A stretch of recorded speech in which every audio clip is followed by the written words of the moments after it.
সোনামুখী গ্রামে কপিল নামের এক মুচি বাস করত। গ্রামের হাটের বটতলায় সারাদিন সে বসে কাজ করত। কখনো কাজ পেত, কখনো বা পেত না।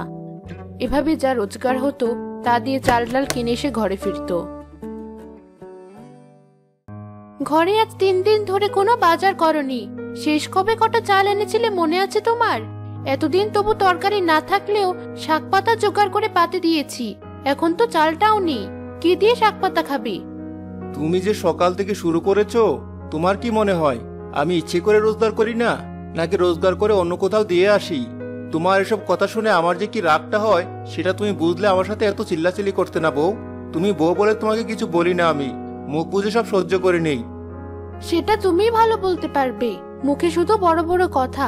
এদিকে ছেলেটা আমার খিদের জ্বালায় ঘ্যান ঘ্যান করছিল, দুটো বকাবকি দিয়ে তাড়িয়ে দিয়েছি। কে জানে কোথায় বসে কাঁদছে এখন। ভাত দিতে পারি না, অথচ সেটা না বলতে পেরে বকা দিয়ে ছেলেটাকে দূরে সরিয়ে দেই। মা হয়ে আমাকে এসব কষ্ট করতে হয়। তুমি তো বাপ, তুমি এসব মায়ের কষ্ট বুঝবে না। টানা 3 দিন ধরে বৃষ্টি চলছে, মানুষ বাইরে বের হচ্ছে না, কাজ কিভাবে পাবো? আর এখন মানুষ জুতো সেলাই করে পড়তেও চায় না। একটু কিছু হলেই সেটা বাদ দিয়ে নতুন জুতো কিনে নিয়ে আসে। আমাদের মতো মানুষদের কথা কেউ ভাবে না। কেন, জুতো সেলাইয়ের কাজ ছাড়া কি পৃথিবীতে আর কোনো কাজ নেই? এসব কথা না বলে কি তুমি অন্য কোনো কাজ শুরু করতে পারো না? টাকা পাও আর না পাও, এই কাজ নিয়ে কেন বছরের পর বছর তোমার বসে থাকতে হবে? এ আমার বাপ দাদার আমলের পেশা, ছোট থেকে দেখছি এটাই করে তারা আমাদের সংসার চালিয়েছে। এই কাজের টাকায় খেয়ে দিয়ে বড় হয়েছে আমিও তাদের দেখে এই কাজই শিখেছি। এখন আমি অন্য কাজে চলে গেলে বংশের দ্বারা যে হারিয়ে যাবে, আমি হতে দিতে পারি না। ঢং দেখে বাঁচে না, পেটে ভাত নেই, আজ না খেলে কাল বাঁচবো কিনা ঠিক নেই, আর উনি বংশের মর্যাদা রাখছেন। এই শোনো, অনেক হয়েছে। তুমি যদি অন্য কোনো কাজের ব্যবস্থা না করেছো, তবে আমি আমার ছেলেকে নিয়ে যেদিকে দু চোখ চায় চলে যাব। তোমার যেতে হবে না, আমি যাচ্ছি। বাড়ি থেকে তো বাক্সটা হাতে নিয়ে বেরিয়ে পড়লাম। এবার কি করব? আজ আর বটতলায় বসবো না। আজ কতদিন হলো ওখানে বসে তেমন কোনো কাজ পাই না। একটু এদিক ওদিক হেঁটে দেখি কাজ পাই কিনা।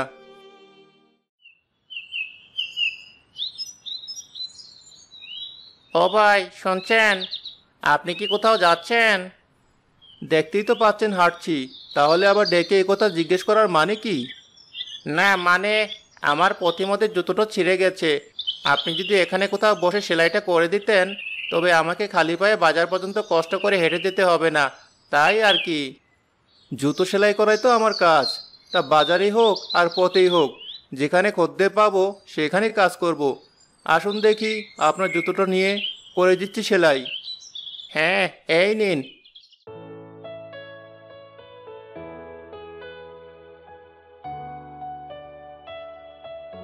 কিছু মনে না করলে আপনার কাজের ভেতর আমরা একটু গল্প করতে পারি? আসলে কি বলুন তো, চুপচাপ আমি একদম বসে থাকতে পারি না, অসহ্য লাগে আমার। মনে হয় এই বুঝি দমটা বেরিয়ে যাবে। হ্যাঁ, তা করা যেতেই পারে। তা বাবু, আপনি কোথায় যাবেন? আমি কিছু কাজে সোনামুখী যাব। আমার নিজের ঠিকানা অবশ্য বল্লভপুরে। সে কি? আমার বাড়ি তো সোনামুখী। আপনার কোনো প্রয়োজন হলে আমায় বলতে পারেন। যদিও আমি মনে মনে একটা কাজ খুঁজছিলাম, এই সুযোগে যদি আপনার কোনো কাজে লাগা যায় তবে আমারও কিছু উপকার হলো। কেন, আপনি যেটা করছেন সেটা কি কাজ নয়? নতুন আবার কি কাজ করছেন? কাজ বই কি, তবে এই কাজের আর ভাত নেই। বাড়িতে বউ বাচ্চা না খেয়ে আছে, তাই কাজ খুঁজতেই বেরিয়েছিলাম। তবে সাথে বাক্সটা সাথে এনেছি, পথে কোনো কাজ পেলে করব তাই। এই কাজ নিয়ে পড়ে থাকলে আমার বউ বাচ্চা না খেয়ে মারা যাবে। তা ঠিক বলেছেন। এখন দিন বদলেছে, মানুষ আর তেমন একটা জুতা সেলাই করে না, একটা ছিঁড়লে আরেকটা কিনে নিয়ে আসে। নিতান্তই গরিব মানুষ ছাড়া তেমন কেউ আর জুতা সেলাই করে পরে না। ঠিক বলেছেন বাবু, আপনার সাথে কথা বলে খুব ভালো লাগলো। আজকাল তো এমন কথা বলার মতো মানুষ পাওয়াই যায় না, যে যার কাজ নিয়ে ব্যস্ত। আপনার সাথেও কথা বলে আমার ভালো লেগেছে। তা আপনার মজুরি কত হলো? 5 টাকা বাবু। এই নিন, এতে 10 টাকা আছে। আপনি তো আমাকে বিপদে ফেলে দিলেন বাবু। আমার কাছে যে আর কোনো পয়সা নেই। এখন আপনাকে খুচরা করে দিই কোথা থেকে বলুন দেখি? থাকুক, ফেরত দিতে হবে না। আপনি বল্লভপুর গিয়ে আমার নাম বললেই লোকে আপনাকে আমার বাড়ি দেখিয়ে দেবে। আমার নাম নেপাল কর্মকার। ঠিক আছে বাবু, আজ তাহলে আসি।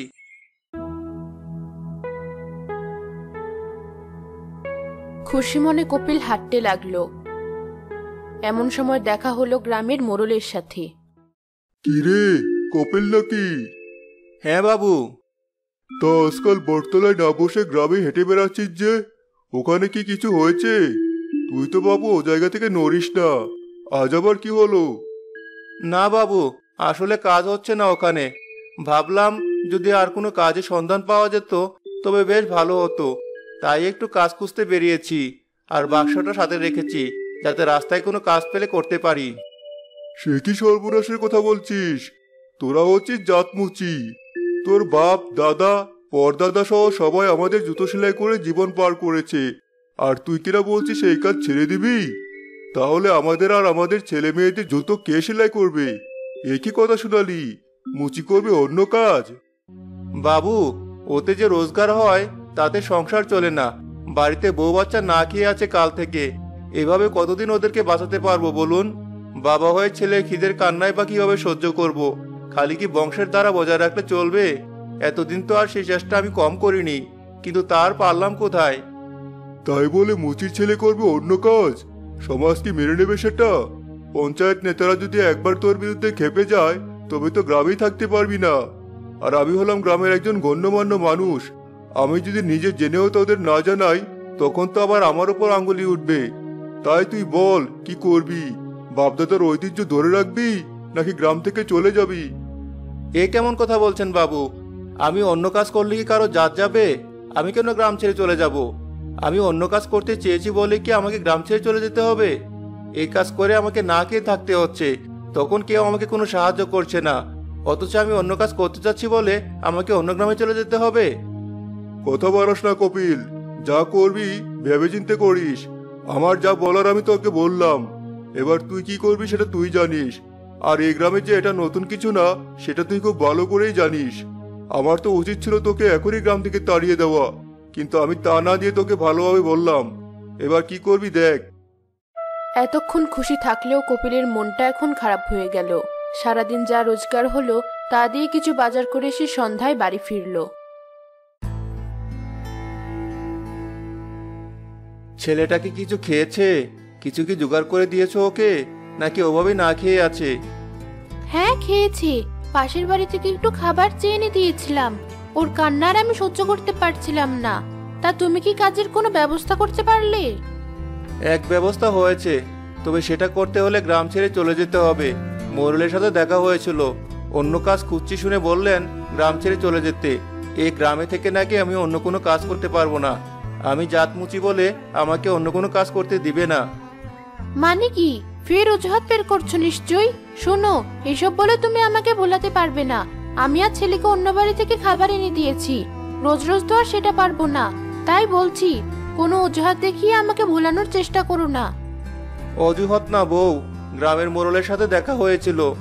সে বলল এই কাজ ছেড়ে অন্য কাজ করতে গেলে নাকি আমার নামে পঞ্চায়েতে নালিশ ওঠাবে, আমাকে গ্রাম ছাড়া করবে সবাই। এমনকি সে এটাও বলল তার তখনই নাকি আমাকে গ্রাম থেকে বের করে দেওয়া উচিত ছিল, আর সে না দিলেও পরে সবাই মিলে ঠিকই দিবে। ঠিক আছে, তবে তাই যাব। অন্য গ্রামে গিয়ে যদি কাজ করে ভালো থাকা যায় তবে তাই যাব। তা হয় না বউ, আমি বাপদাদার পেশা ছাড়বো বলেছি বলে কি তুমি এবার আমাকে ভিটা ছাড়াও করবে নাকি? এ পারবো না বউ, এই গ্রাম, এই ভিটা, এই লোকজন ছেড়ে আমি কোথাও যেতে পারবো না। তবে কি না খেয়ে মরতে হবে? তুমি থাকো তোমার এই কাজ নিয়ে। আমি কাল সকালেই ছেলেকে নিয়ে বাপের বাড়ি চলে যাব। তখন আর তোমার প্রতিদিন রোজগার না হলেও চলবে। থেকো তোমার গ্রামবাসীদের নিয়ে। তুমি না হয় কটা দিন বাপের বাড়ি থেকে বেরিয়ে এসো, এদিকে দেখি আমি কি করতে পারি। হ্যাঁ, সেটাই ভালো হবে।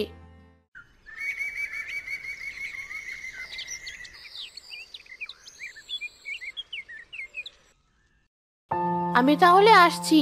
যা করো সাবধানে করো, আর সাবধানে থেকো। ঠিক আছে বউ, তুমিও ছেলেকে নিয়ে সাবধানে থেকো।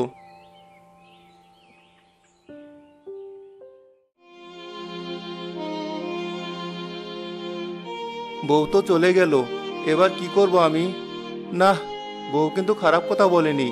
এখানে এভাবে পড়ে থাকার চেয়ে অন্য গ্রামে গিয়ে ভালো থাকা অনেক ভালো। আর আমি তো ইচ্ছে করে যাচ্ছি না, আমাকে বাধ্য করেছে এরা, না হলে আমি তো যেতাম না। বউ ছেলে নিয়ে আমাকেও তো বেঁচে থাকতে হবে। যাই, আর দেরি না করে বল্লভপুরের দিকে বেরিয়ে পড়ি।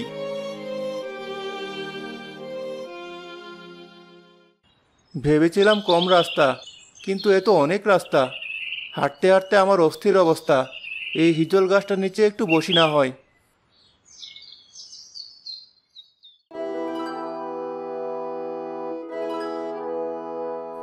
এত বছর ধরে এই গাছে আছি, কোনোদিন কোনো মানুষের বাচ্চার সাহস হলো না আমার কাছে নিচ দিয়ে যাওয়ার। আর এই ছোকরা এসে রীতিমতো বসে ঘুমাচ্ছে। সাহস কি খুব বেড়ে গেছে, নাকি জীবনের প্রতি আর কোনো মায়া নেই? আরে, এ দেখি ঘুমাচ্ছে। একে তো দেখছি শায়েস্তা করতে হবে। আমার গাছতলায় এসে আরাম করে ঘুমানোর স্বাদ মিটিয়ে দেবো আজ তোকে। এই পাথরটার মাথায় ফেলবো আমি। হি হি হি হি। কে কে রে? একটু ঘুমোচ্ছিলাম, ঘুমেও কি শান্তি নেই? নিজের ঘরে শান্তি পেলাম না, গ্রামে শান্তি পেলাম না, এবার কি রাস্তার গাছের নিচে বসেও একটু শান্তি পাবো না আমি? তোর কত বড় সাহস! তুই জানিস তুই কার গাছের নিচে বসেছিস, আবার পড়ে পড়ে ঘুমাচ্ছিস। তোর সাহস দেখে তো আমি অবাক হয়ে গেছি। এই সেরেছে, আমার কপালটা এতটাই খারাপ, আগে জানতাম না। শেষে কিনা এসে শাকচুনির খপ্পরে পড়তে হলো আমাকে। এবার তো মনে হচ্ছে জীবনটা এখানে দিয়ে দিতে হবে। না না, ভয় পেলে চলবে না। দাদুর কাছে একবার শুনেছি, এদের যদি একবার বুঝতে দেই যে আমি ভয় পেয়েছি, তাহলে এরা আমাকে আরো ভয় দেখাবে। আমাকে একটা ব্যবস্থা করতেই হবে। কার গাছ তা তো দেখিনি, তবে আমার এক গোলাম শাকচুন্নি আমাকে এখানে আসতে বলেছিল। এখানে এই হিজল গাছটা একটা বজ্জাত শাকচুন্নি আছে, সেটা ধরতেই তো এসেছি। কি বললি তুই? তুই আমাকে ধরতে এসেছিস? তুই জানিস আমি কে? আমি এই গ্রামের সবচেয়ে বয়স্ক শাকচুন্নি। 560 বছর ধরেই কাছে আছি আমি, আর আমাকে ধরতে এসেছিস তুই? আর কে তোকে আমার সন্ধান দিয়েছে? আসলে শাকচুনি ধরাই আমার কাজ, এটাকে নেশাও বলতে পারো। আমি শাকচুনি ধরে ধরে বোতলে আটকে রাখি, পরে ওঝাদের কাছে বিক্রি করে দেই। আর যত পুরনো শাকচুন্নি ততই দাম। মনে হচ্ছে আজ আমার কপালটাই খুলে যাবে। কি বলছিস তুই এসব? ও যারা শাকচুন্নি নিয়ে কি করে? কি আর করবে, মেরে ফেলে, কখনো নিজেদের গোলাম বানিয়ে রাখে, নিজের সব কাজ ওদের দিয়ে করায়, আরো কত কি। আর কথা না শুনলে কখনো আগুনে পুড়িয়ে ফেলে, যখন যা মন চায় আর কি। পয়সা দিয়ে কিনে তো আর ফেলে রাখবে না তারা, যা মন চাইবে তাই করবে। কি সাংঘাতিক! তুই কি সত্যি এগুলো বলছিস? মানুষ তো দেখছি শাকচুন্নির চেয়ে আরো বেশি ভয়ের। এর জন্যই আমার মানুষদের একদম পছন্দ না। হ্যাঁ, সত্যি না তো আর কি। তবে আমি আবার সবাইকে বিক্রি করি না। কারো ভালো কাজের জন্য, ভালো ব্যবহারের জন্য কারো প্রতি মায়া হলে তাকে দিয়ে কিছুদিন কাজ করিয়ে ছেড়ে দেই। আমি মানুষটা অতটাও আসলে খারাপ না, বুঝলে? তবে তোমার বয়স অনেক বেশি, তোমাকে বেচলে অনেক টাকা পাবো ভেবেই তো আমার ভালো লাগছে। তা তো সে গোলাম শাকচুন্নি কোথায় শুনি? আমার তো মনে হচ্ছে তুই আমাকে ভুল বুঝাচ্ছিস। ওই তো ঘাটে বেঁধে রেখে এসেছি, ওর প্রতি মায়া হয়েছিল একটু, তাই ওকে দিয়ে কাজ করিয়ে নিচ্ছি। আপাতত শাকচুনির সন্ধানগুলো ওই আমাকে দেয়। তোমার যদি বিশ্বাস না হয় তবে তুমি দেখে এসো। এ তো দেখছি ঘরের শত্রু বিভীষণ। দেখে আসি তো বিভীষণটাকে। না দেখে বিশ্বাস করার মতো শাকচুন্নি আমি না। আর তোদের মতো মানুষদের তো আমি আরো বিশ্বাস করি না। আমি এখনই গিয়ে দেখে আসছি।